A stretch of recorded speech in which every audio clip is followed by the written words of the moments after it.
Hello, everyone.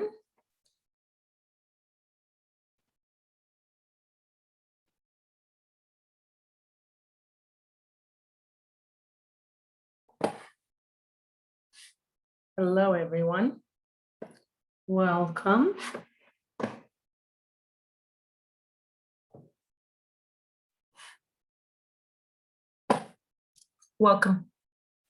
Welcome to the World of Neurographica page. Today, we're very excited to be with you. Today, we are talking about the third principle. We're discussing the 10 principles of Neurographica. My name is Lana. Shalom. I'm a certified Neurographica instructor and coach.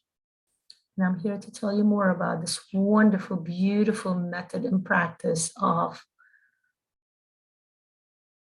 looking inside yourself and finding a way out of any situation. Okay, we're going to discuss this more today, actually.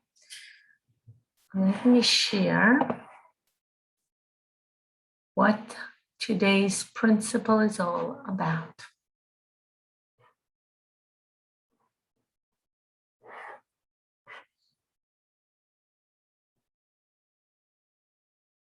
The principle number 3.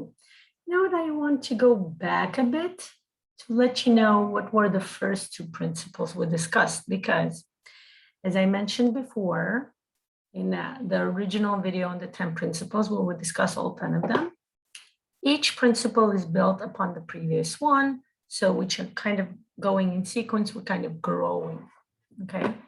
That's something important to note. One second, I just want to make sure that the people who are interested in finding me will be able to find me. Because I know people often tell me, how do I find your live sessions? So just let me just look over here, make sure.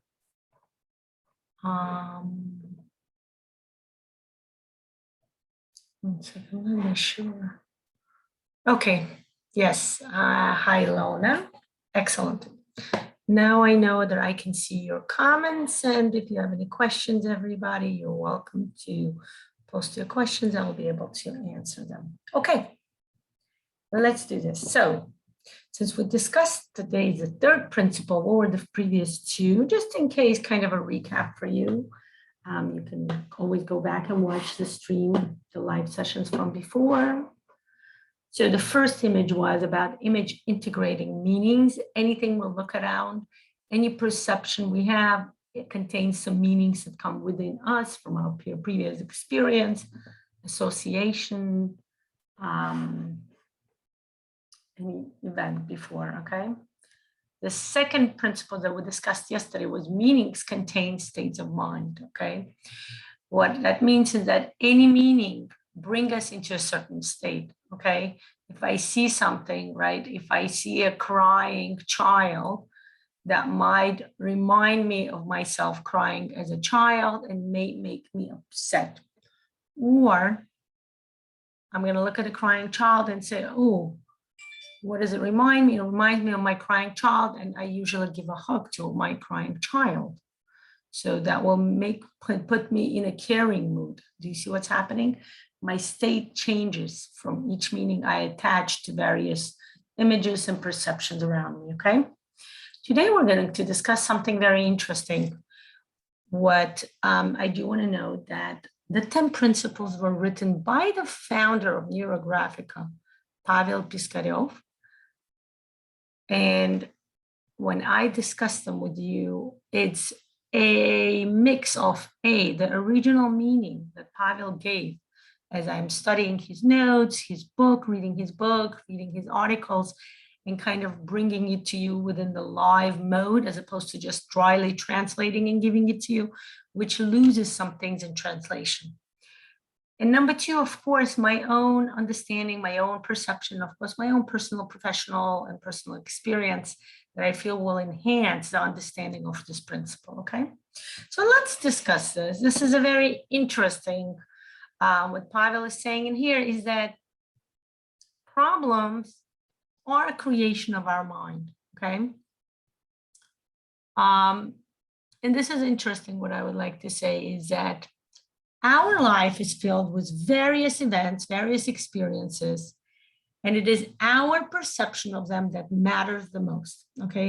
Example that I just gave you, right? If I see a crying child, it may make me, or it might make me sad because I get in touch with my inner child, my sadness, you know, some sad events that happened in my childhood. It may bring me into, you know, a memory, a perception that this child needs a hug, right? It may bring me into a perception that maybe this child needs something, you know, maybe he wants to eat, or wants to drink, maybe I should go buy something. Do you see what I'm saying? It can put you in different moods, okay? It is my perception that matters the most, okay? Some events, some experiences, you know, like we see them as sad, sometimes we see them as happy, and that there are some events that we see as problematic, you know.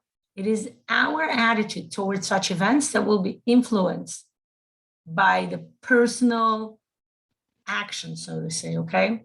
The third principle states that any problem is created by our mind, not just our mind, but our thinking, processing mind. What does it mean?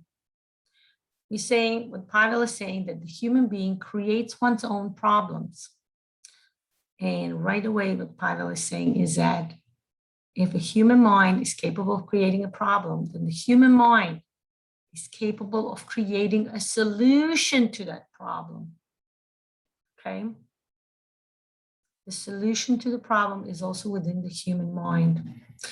And what Pavel is saying is that when you draw Neurographica, it kind of helps you develop that process, kind of fast forward that process of finding the solution within, and allows you to bring it up to your consciousness, okay? Let's discuss the idea of this, you know, before we go to the point where the solution is found. I want to discuss a bit more about saying that the problem is created by the perception of the reality within a human mind, okay? If you think about it, any creature in this world, life, any animals, right? Any animal lives purely by their instincts, okay? Animals usually live and freely go with the flow of circumstances in their life, okay? They don't spend time thinking, you know, overthinking, deliberating things, analyzing things, you know, in spite of what some cartoons, you know, like my kids like to watch that TV, cartoon, The Secret Lives of Pets. Right? Like, what are they trying to show you? That animal thinks things? No, they really don't, okay? Their life goes very simple, okay? They're hungry, they're looking for food. They're cold, they need to find shelter. Now, when a human being enters a state of hardship, it leads to thinking and analyzing. Why is this happening? What is the reason? What choice do I have? It may lead to further. It may say, what did I do to deserve this? Is this a punishment or is this a reward? You know, and it's interesting to know that when a person analyzes something, it's a good thing because the person starts entering their mindfulness, you know, their mind is being used. Mind, the ability to analyze and think thoroughly, is a gift, right? It's a godly gift to human beings alone. No any other animal is capable of doing that. Okay, there's no freedom of choice, there's no deliberation. They just, like I said before, go purely by their instincts. Cold, find shelter. Hungry, find food. Very straightforward. When a person starts analyzing something, it enters a state of thinking, of contemplation, and there's something else that happens. It also enters the state of something we call duality. This duality exists only in the state of mind. The reality around us is not just fully the reality, but rather the way we perceive things around us, okay? Like my younger ones, I have 3 girls, my younger ones, and they're all different, of course, in personality. And it's so interesting to see that one action can have different perception and different reaction from each one of them, right? Let's say if they didn't find the book they want in the library, one would be like, oh, she will go ask the librarian, when can I get that book? When would you receive it? My second, right, the middle one, she gets upset right away. Why is this happening to me? This is so sad. Nothing good always happens to me. I can never find the book I want, which is not true. I know she takes all the book. And the third one, she just comes to me and says, I really wanted that book. And I say, what do you think we should do? And she tells me, can you go ask the librarian? Can we ask the librarian? Can we order the book to come to our house? Do you see what I'm saying? Different ways to finding a solution. And this is interesting to know that the reality is not the way what we think is happening around us, but rather our perception of what happens around us, the way our mind sees something, okay? The perception of it. It's interesting to note, I just mentioned something called a duality. And remember how I said it only exists in the mind? Something I want to focus a bit. What is a duality, okay? It's interesting to know that duality is something that everybody experiences, okay? It's like I said, like this, like not finding a book and saying, oh, I want that book, okay? 1 second, I just realized. Not finding a book and saying, but I want that book. Where is that book? You know what, I realized maybe I will, give me a second. Just in case you guys want to see me, not necessarily the picture. Okay.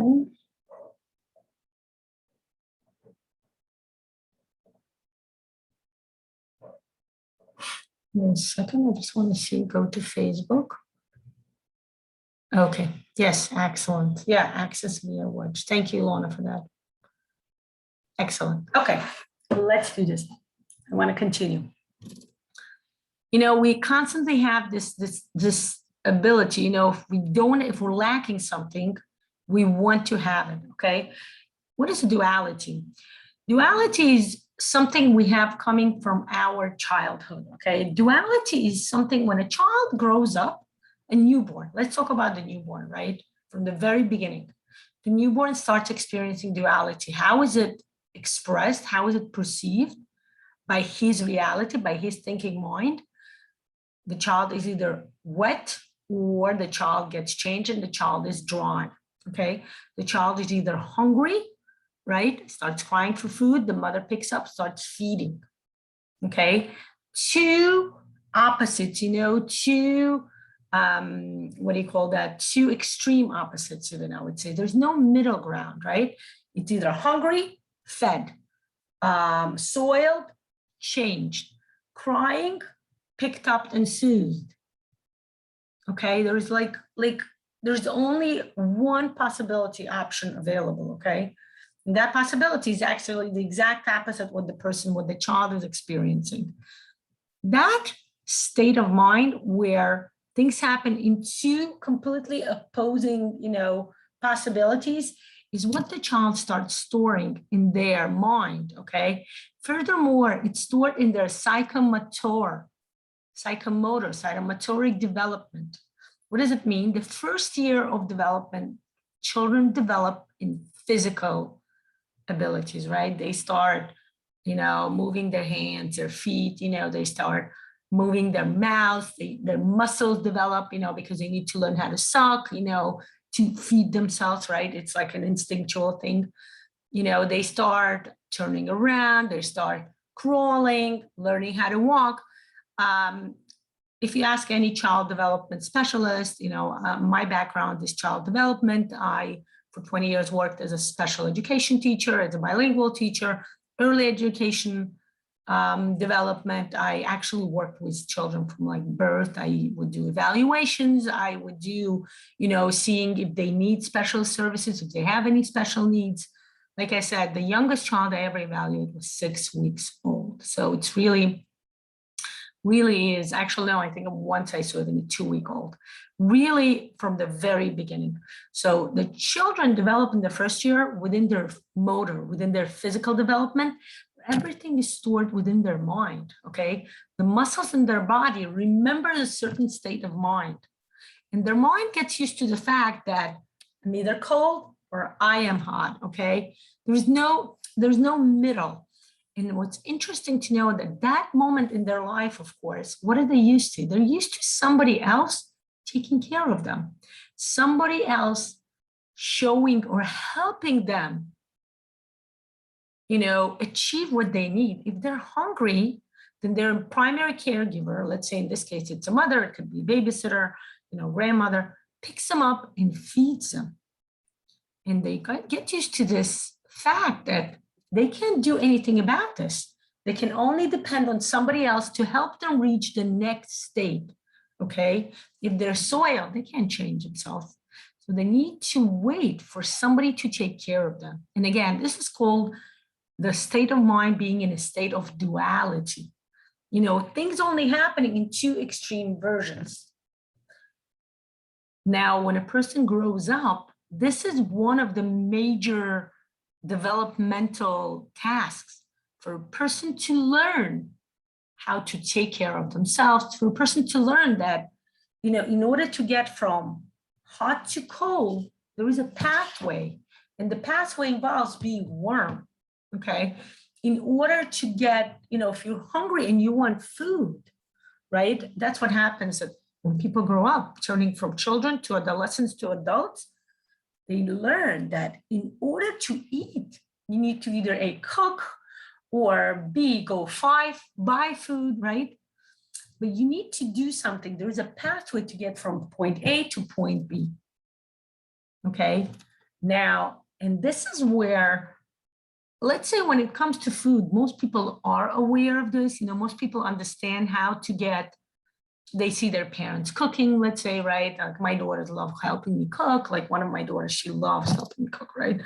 And she's interested in that process of being from the state of no food to getting to hot, yummy food being, eaten by her. But there are certain areas in life, just want to let you know, that a person has no kind of practice, no experience understanding how to get from point A to point B. I'm a certified trainer for KESAV, the psychology of money. And this is what I just told you about duality is actually a part of that training, a part of that. It's a transformational program, okay? Where people come and I teach them various things about money, finances, how a human being, the psychology of money, okay? And this is, when it comes to money, a lot of people have like not being able to understand, how do I get from point A to point B? Like if I am stuck in a job I don't love, how do I get to the point where I'm going to love doing what I do and get paid well for it? This is interesting to note, okay?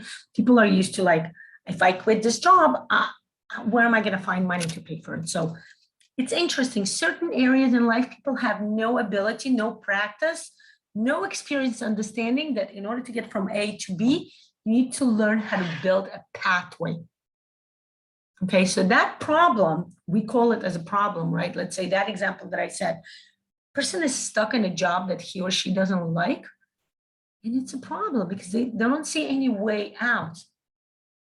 Okay, again, according to the third principle of Neurographica, the problem is only created by our thinking mind.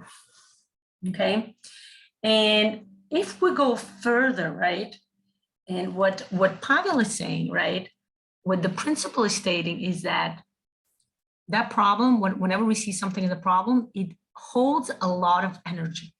What we do when we draw Neurographic, we take that energy and we're kind of reinvesting it, okay? We're reinvesting it, we're putting things on the paper, and we start investing that energy into finding a solution, which kind of brings us to the second part of this principle, right? If the first principle we discussed was that the problem, we're going to discuss this a bit more further on, but the first part says that the problem is the creation of a human mind, okay?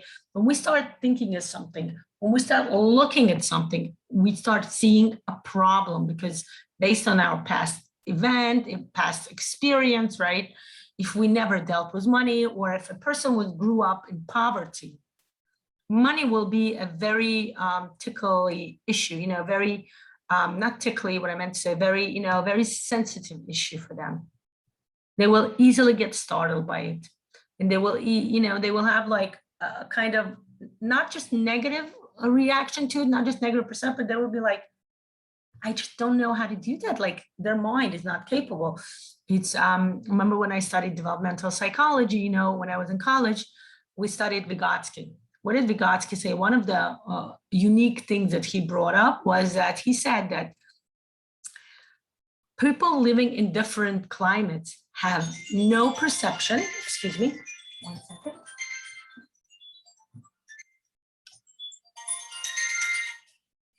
I'm sorry, 1 second. Okay, people have no perception of what they can understand, of something happening in a different perception, in a different climate. For example, he would say that people living, let's say, in a hot climate, right? Like people living in Middle East or, like Middle Asia, he would say they have no idea what a polar bear is, okay? Because they don't understand that there's such a thing. Their mind is not capable of understanding there's such a thing as a bear being white. Why? Because the mind didn't grow up ever with that conception. Okay.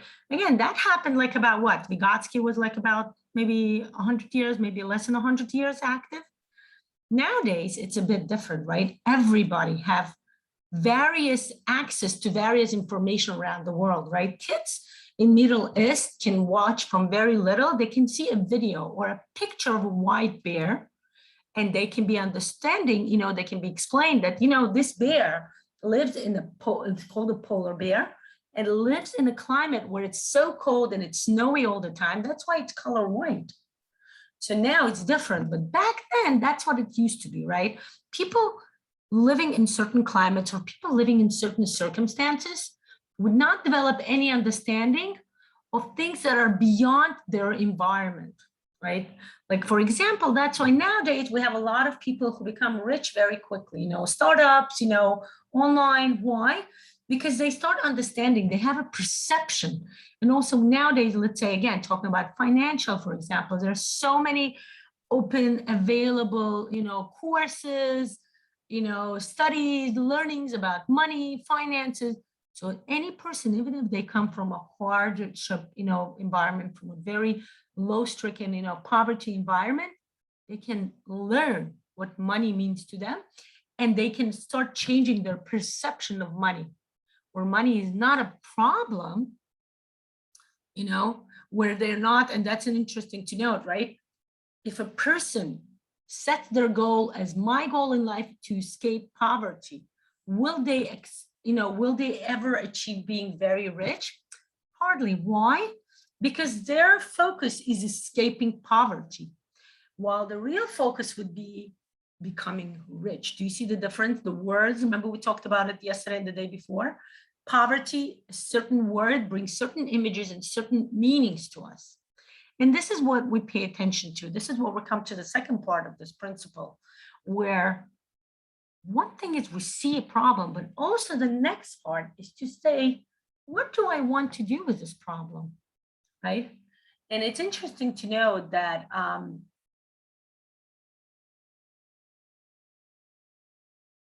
any person can come to me and say, Lana, things happen in my life, circumstances that couldn't possibly be my fault. It's not because I'm trying to make it a problem. And what I'm going to say, of course, what we're trying to do is, we're not saying self-blame, not at all. The opposite. What we're trying to say is that take life circumstances, car breaking down, my computer shut down, I lost my job, somebody's getting sick, God forbid, and there are two kind of people, right? There are people who, and I meet those people, right? I have clients who come and they think I do coaching because they think, and there's a difference between coaching and psychotherapy, right? Psychotherapy, people come and they want to just lay down on the couch and dwell in their problems. And when people like that come to me and I tell them, this is not psychotherapy, this is coaching. In coaching, we're focusing on the solution. Yes, nobody's saying, there's no human being in life. You can be rich, you can be a celebrity, anything famous. Everybody have problems. Everybody have issues. Thank God, that's called being a human, right? That's called being alive. But the point is, whenever you have an issue, do you enjoy being within that issue and contemplating all over your mind, why is this happening? Things always happen to me badly, or do you want to say, I am not happy with this. I don't want to be homeless. I want to find a home. I want to find a shelter. I want to find a place where I will be warm and will have a roof over my head. Okay, again, I'm taking two completely maybe extremes, right? But what I'm saying is that, let's say I'm not happy with my living conditions. Then let's see, what can you do to improve your living conditions, right? And let's explore various possibilities. And this is what we learn, right? This is what a human being, right? This is honestly the job of any childhood development specialist, any parent, I would even say, to teach your child life coping skills, okay? To understand that, life is not a fairy tale, I don't like where I live. I want to live in a palace. Boom, where's my wand? Right? My kids love the Harry Potter. They have all those wands. They go to the park and they always do those, things where they do the magic happens. It's amazing. I love the idea, but in real life, we need to understand that things can happen. Life is still magical, but you need to make efforts. You need to make, and this is the most important, because a lot of people, there's so much positive thinking ideas going around, and it's wonderful. It's excellent. But I say it's only the first step. Besides thinking wonderfully and thinking positively and saying, I want money, I want money. Maybe you'll win some kind of money, but it will not last long. In order for you to actually get in the right state of financial mind, making correct financial decisions, you need to make actions, take actions. Learn something about finance, learn how to invest or learn how to do things, learn how to earn more money, learn maybe for some people, learn how to advertise if you're like, a freelancer or something, learn how to attract clients, take actions, do something. As much as I am an adapter of meditating, I love meditating. I, totally suggest to everybody to learn how to meditate. It shouldn't be 24 hours meditating or even 12 hours. Meditating should be an hour, and then the rest of your day should be spent taking actions, doing something, learning, acting, taking steps. And this is interesting to know, right? That when we want to change something, right? If you're not happy with your living circumstances, then I'm going to ask you, what do you think can happen? And this is what we do in Neurographic. And Neurographic gives you that ability to go within your mind. There's a saying, sages say, right? I learned the Bible, the Jewish Bible, the Torah, and it says there, any issues in life, the solution already comes with an issue. Anything that happens in your life, if you have a challenge, and that's what I like to call it, I don't call it a problem or an issue, because if you say the word problem, remember that association word has meanings within it, and then we have the wrong perception. When something happens around in my life that I'm not so happy about, I'm not looking for just an easy way out. There's no magic, can't just take a wand. There is a way, it's a challenge.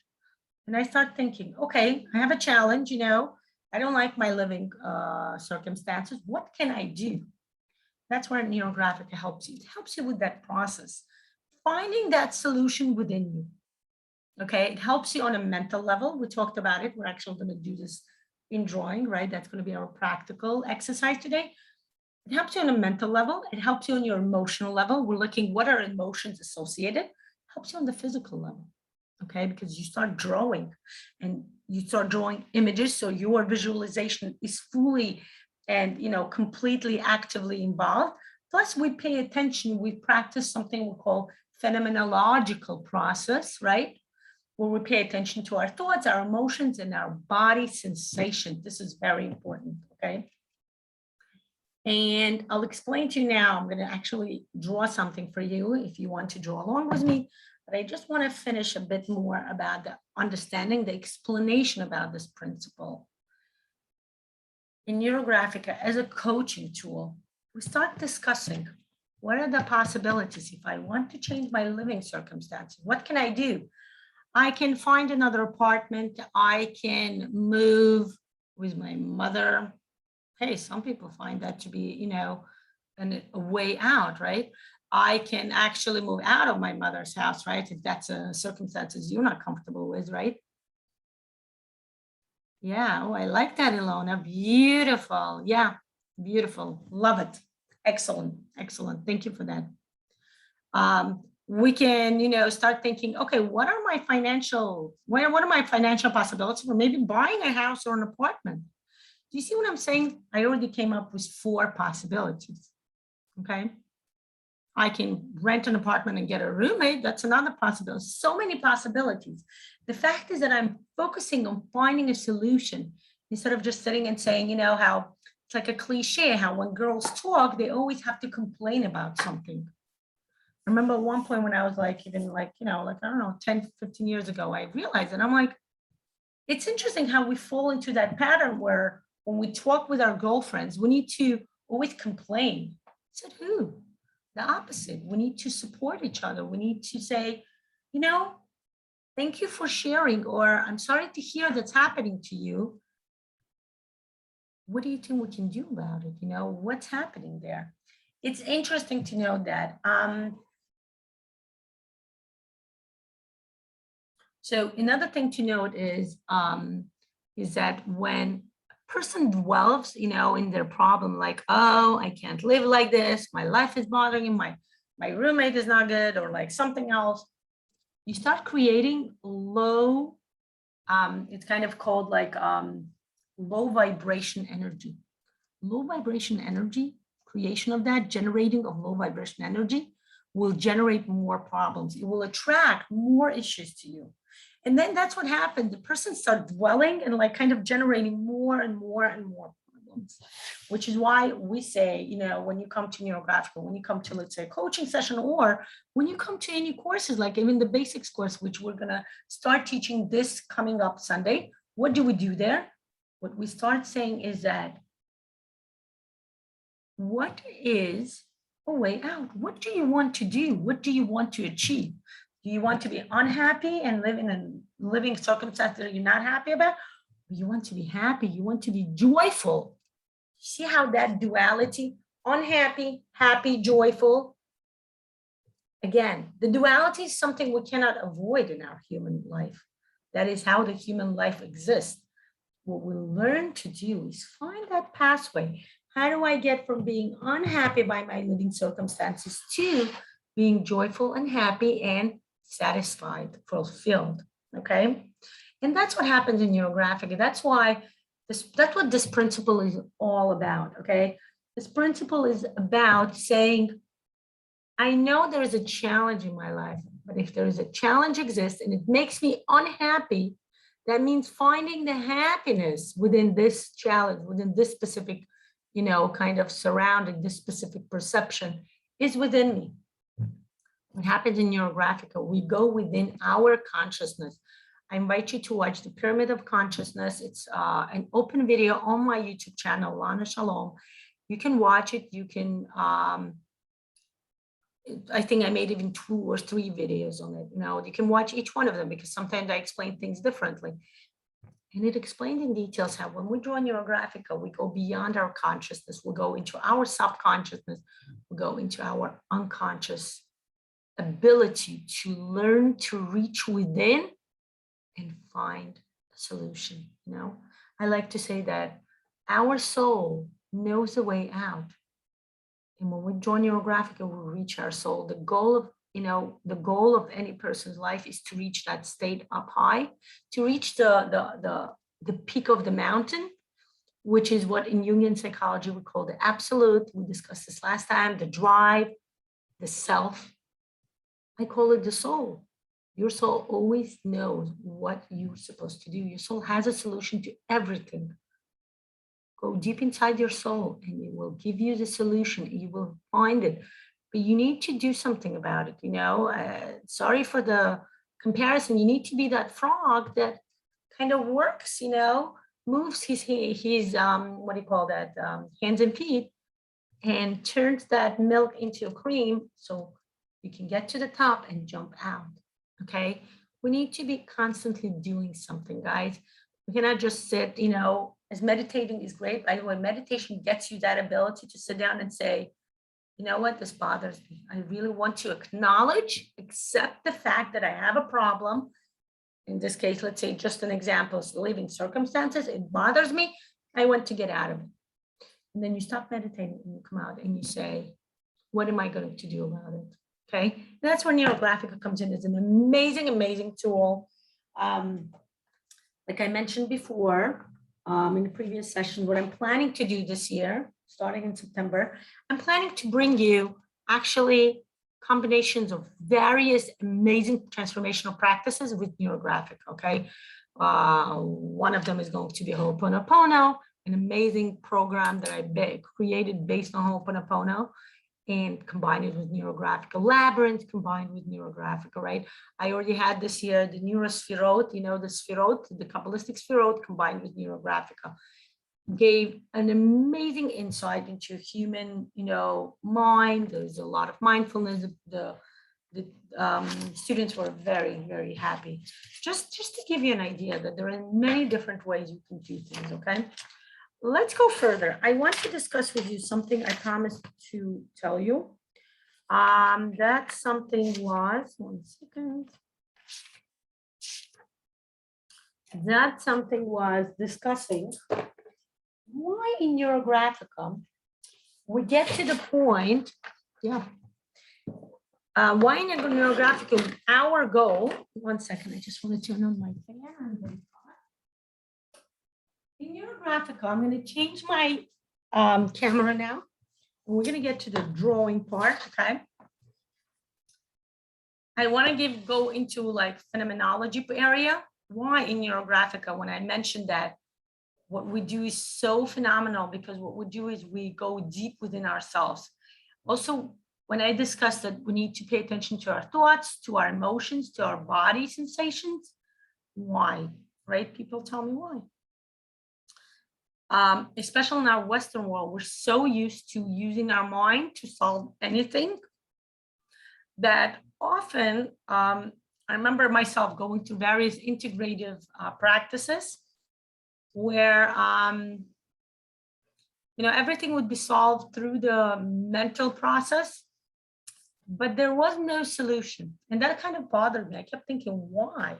Why don't I have a solution to this issue? But should have a solution, because, I kind of figured out a way. I'm thinking which way to put the paper so you guys see. We thought it over. We went even, like psychotherapy, right? Even like maybe going into regression, going into one's past. And still there would be like no solution of whatever issue, would come up. So I always thought, like, why is this happening? And then, of course, as I took various integrative practices, one of them was NeuroGraphic, another one was Kesef, and Kesef within itself, Kesef, the psychology of money within itself, integrates. The author, the creator of the method, Kesef, she's amazing, Lana. She lives in Ukraine. And she, within that method already, she incorporates really few different types of methodologies, right? Like GP4, like TET, very, very amazing, like working with dualities in life, right? Learning how to find various dualities in one's life, learning how to find various, harmful or not so positive thinking or affirmations in one's life, and kind of finding a way to deal with it, to work through them so that you can actually see the transformation around yourself, okay? I want to show you something, okay? So why do we need to, work on 3 areas, okay? And this brings me to this, what I'm giving you, by the way, is a glimpse into the neurosynthesis course, okay? We have that course available in the pre-recorded format, okay? So human being has 4 worlds around them, okay? World number 1 is the physical world, okay? That's a world we live in right now, where we fully immersed in. Any human being is fully immersed into the physical world, okay? What does it mean? I touch this table, it's hard. My finger cannot go through it because it's made of, the format, the physics of this table is made up in a way where it's hard and cannot be bended, okay? Now, if I want to bend the paper has a different physical structure that it can be bendable. The physical world has certain rules, and the physical world is a stickler for the rules, okay? The paper is bendable because it's made of certain structure, and the table is not bendable, okay? My hands can bend like this. It cannot bend backwards fully because that's just the physical rule of how my body is created, okay? The physical world has certain rules, and the physical, we abide by those rules, whether we want it or not, by the way, okay? Again, the human being in general, as a species, has undergone, has went through amazing transformation to kind of conquer or work with the physical world rules, like flying, creating an airplane to fly, right? Even though physically, that's not something that a human being was ever capable of, right? Like traveling quickly, first there were carriages and there's a car, right? Even flying to the moon, going beyond the planet, right? The physical abilities of the planet, where we all bound by the, what do you call that? Always forget that word, where we're not just flying up in space, but we're actually in this, it's in my mind and it doesn't come up. We're actually bound to be walking on Earth. We're not flying up, floating away. And those are the physical world, okay? The next world we have that our physical being, the human being, is kind of partially involved in, okay? Partially, not fully, but it's still kind of very close to it. It's called the emotional world, okay? Emotional world. The emotional world is something that we refer to as emotions or feelings. The emotional world can also be very easily felt on a physical world. If you put your fingers very close to your hand, but you don't touch your hand, you're going to feel it, okay? My hand, my left hand can feel my right hand, even though it's not touching it. It's something we call personal space. It's something we call the aura, right? Right? It's something we call the, like I said, emotional world, aura. It's something like, when people go into a place where it's a lot of people, you start feeling like somebody being in your personal space. I always said, I would always like kind of say that people who are introverts probably love the pandemic time because of the social distancing, right? The social distancing is a perfect way for anybody who is like, an introvert, who likes to have their personal space, very much so, right? When I go to like parks and places and people are like literal next to me, I'm like, can we still have the social distance, right? Why? Because my aura, my emotional world is highly sensitive, right? It's highly perceptive. Remember, we talked about perception today, highly perceptive to other people's emotions, right? And that's something we need to work on, to learn. And there's actually lots of exercises that I incorporate within my trainings. We'll learn how to set up your own boundary where other people will not be entering your personal space, even if they're right next to you, by the way, okay? So that's something interesting, okay? So we human beings live within the physical world. We have an access to the emotional world, right? People can easily decept their emotions. I'm happy, I'm sad, I'm joyous, within my basics course, I actually give you an access to wheel of emotions, where sometimes I see people, I have students or I have clients who are not as emotional, they have emotion, but they're not as much, They can't access their emotions, in which case I, teach them how to use the wheel of emotions to help them understand what their emotions are. But even people like me, let's say, or anybody else who's very, very emotional, right? Sometimes when they have something stressful or something happening to them, their emotions may get blocked, okay? And in that case, the wheel of emotions is very, very helpful. Okay, what you see me doing is something automatically that I do. I go through my all intersections and round them out, okay? For those of you who are familiar with Neurographica, you know what I'm talking about. For those of you who don't, what we do by rounding is creating a harmony, okay? Again, something we'll learn first and foremost in the basics course that we are starting this coming Sunday. The next world, remember I mentioned 4 worlds. We have the physical, the emotional world. And the next world we have is something we call the mental world, okay? Mental world. This is where our mind is, okay? This is where our brain is. On the physical level, we refer to it as something, the brain, but really we call it the mind, okay? Our thought process occurs in the mental world. Now, do you have a physical access to this world? Nope, no physical access to the world. By the way, like I mentioned before, the emotional world also, there is not much physical access except this little exercise that I showed you where we have this, where we feel that we have a personal space around us, but we don't have a full access into it, okay? We don't have a full access into our mental world either. However, people from the Western civilization, where their mental mind, their ability to think is developed quite highly, because that's what we taught in school. Everything we taught is think thoroughly, think through, think about everything. This is what we discussed before, how the third principle is the problem is created by our thinking mind, okay?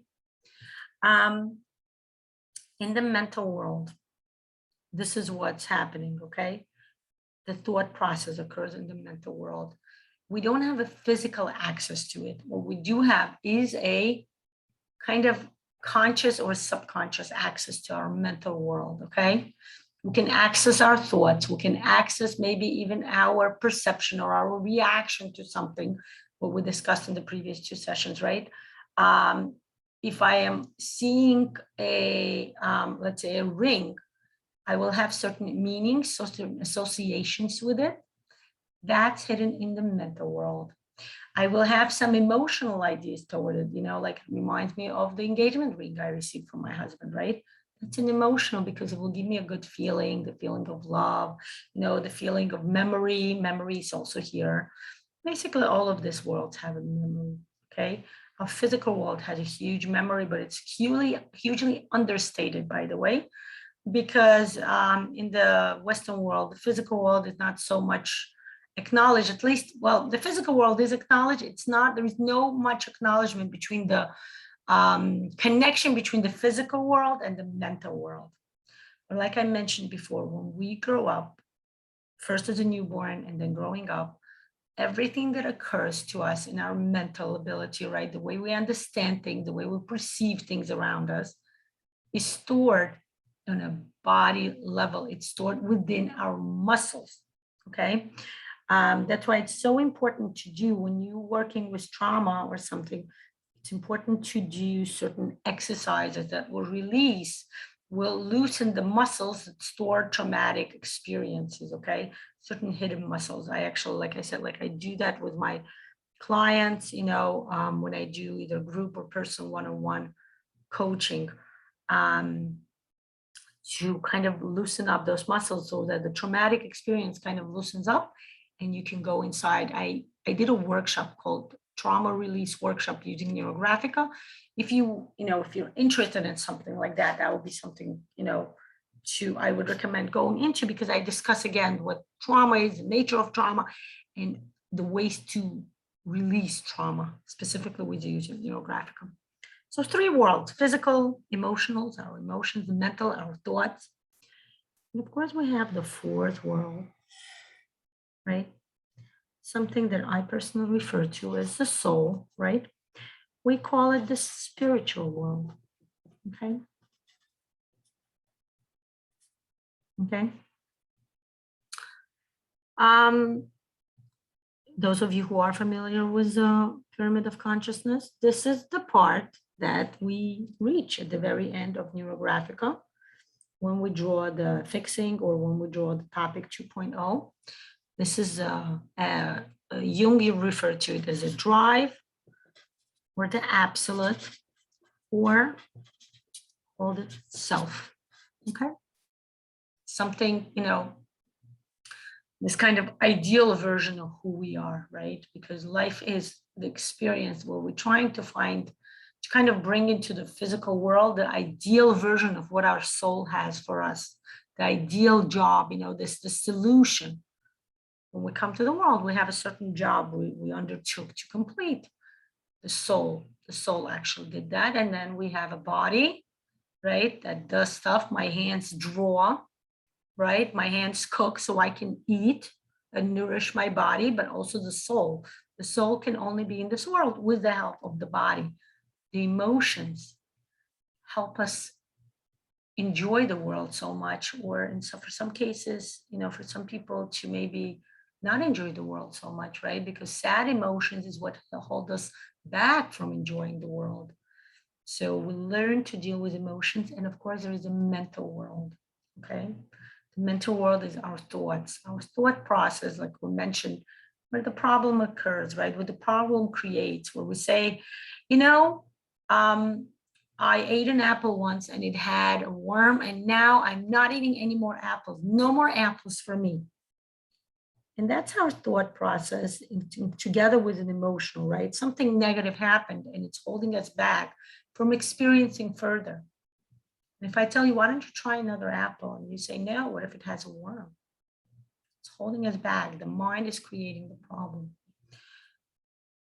When we do in Neurographica, we'll learn to start from the physical world, right? Where we have an issue. All issues come in the physical world, guys. If I have an issue with my living circumstances, it has to do with the physical world. My body is not comfortable being in this circumstances, so to say. So I'm looking for a way out. My body is not comfortable. I have sad or negative emotions about it. We're going through the emotional world. I have not such good associations in my mind. You know, when I was a child, I lived in a small apartment with my mother. I'm just giving you an example, right? You tend to go into your memories and your mind will bring up all the negative associations that ever happened to you that have to do with your not so such good living circumstances, right? And I'm looking for a way out. That's my soul. My soul is telling me very subconsciously, very unconsciously, of course, that you need to change this. You need to be more, what? You need to be more comfortable in your world, okay? You need to be happy in this world. In order for your soul to be happy, you need to be happy here. What happens in Neurographica, when we start drawing, right? We start with an issue that bothers us, right? We learned how to do that for the past 2 sessions. You remember how we live feed pauses? Oh, you have pauses in the live feed? I see. Okay. Yeah, sometimes that happens. I guess something has to do with the connection. If you want to just remember the minute, and then when I put the YouTube video, you can just kind of go back and see if you missed anything. So when Neurographic, we start with a problem and it occurs on the physical level. But that's why when we do the exercise, we learn to do phenomenology, which is why we pay attention what our body sensation is, right? What am I experiencing on a body level? Remember how I told you that the body muscles store traumatic memories and experiences? We need to release them. Within trauma, remember what I mentioned before, every problem has a solution. So traumatic experiences store a lot of resourceful energy. when we release them, when we open up that trauma without actually needing to go into the trauma, by the way, there's a big thing over there.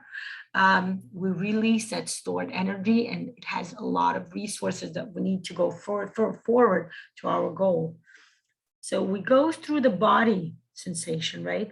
Then we discuss what are the emotions I'm experiencing as I'm drawing, whatever the step you are, whether it's catharsis, whether it's a rounding. Most of the time it's during the rounding that the most transformation occurs. Okay, excellent, yeah.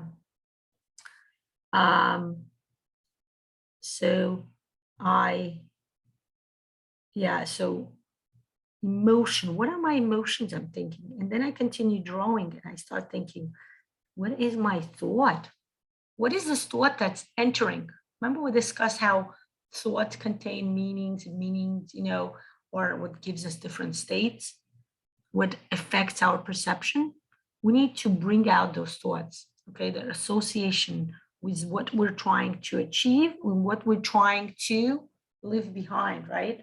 While we're trying to go from being hungry to being full fed, okay? We work with emotions, and then we go to the fourth world. The fourth world in phenomenology is called phenomenology. What is phenomenology? Phenomenology, I remember even looking it up. If you go to Google and you write the word phenomenology, right? Definition, it will tell you an approach that concentrates on the study of consciousness and the objects of direct experience. Okay, the science of phenomena is as distinct from that of the nature of being, what we discussed in the beginning. Any animal goes by their instincts. Hungry, eat. They also have a duality, but they don't have to think about how to get from hungry to eat. Just instinctually, they start looking for food, and they either find food or they don't. Okay. Human being, they start involving their mind, and they start thinking, how do I get this food? Do I need to get a new job, or do I stay at my job and just to learn how to make more money? Do I need to create something, get more creative to earn more money and get to where I need to be? Okay. And that's the interesting part. Okay. So the soul is the fourth quadrant. When we learn the phenomenology process, the soul is making meaning of all three things. While I'm drawing, I'm going to give you one example, okay? We will practice, by the way, this is the interesting part. We will practice, I will teach you how to do this during the basics course, more details, but if I'm feeling my fingers and my emotions are, let's say sadness, right? And my mental world is, I'm thinking, my thought is, why do I need this, right? Then I am in over here. When I get to the fourth world, I start thinking, how do I make sense of this? Or rather, how do I use all three of these messages to understand where am I going or where is it taking me? Okay. And it's just a simple example I just gave you. When we actually join Neurographic, it kind of makes more sense. You start getting insights. When you get to this world, to this fourth world, you start getting actual insights into understanding what is your body, your mind, and your emotions are telling you. They're kind of clicking you into your subconscious, or rather unconscious, right? Something that, again, we often call the soul or the self, right? And it's asking you, telling you, kind of hinting you to where the solution is, Well, a lot of people, when I do this in the basics course and people then practice it, and they tell me, they say, sometimes I just want to draw without any of this process. But then I remember what you tell us, that you need to do this as a requirement. And they say, once I do it, I get this amazing insight into, this topic, whatever I'm looking to achieve.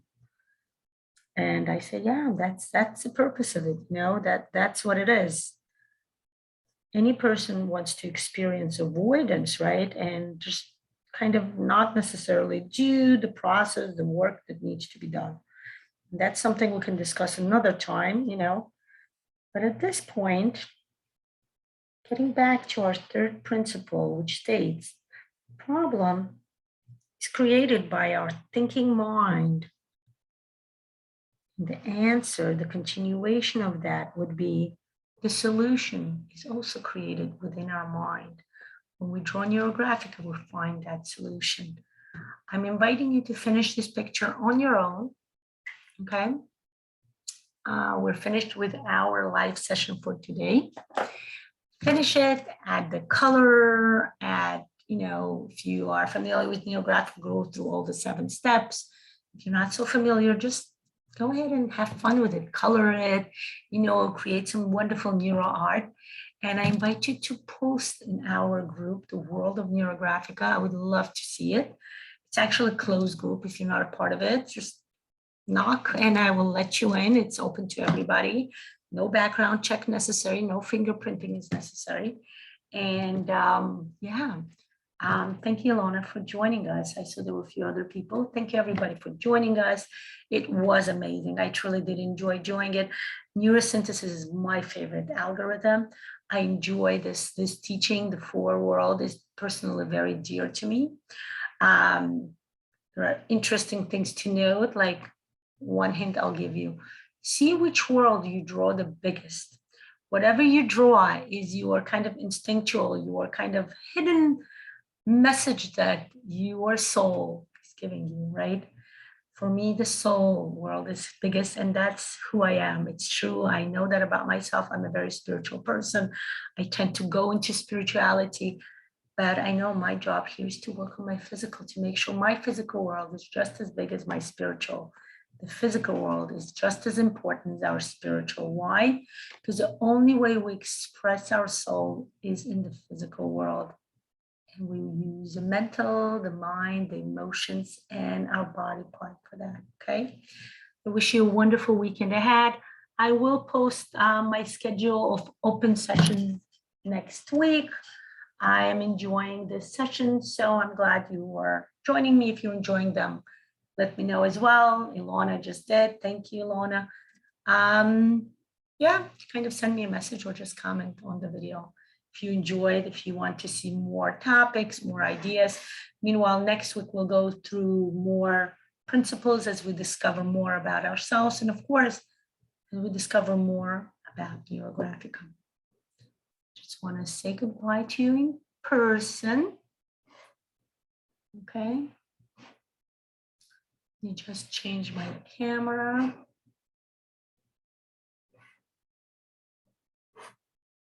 Thank you. Enjoy the rest of your weekend, and I'll see you next week. Goodbye. Those of you who are interested in joining the basics course, let me know. PM me. We start on Sunday at 10 a.m. Okay, bye.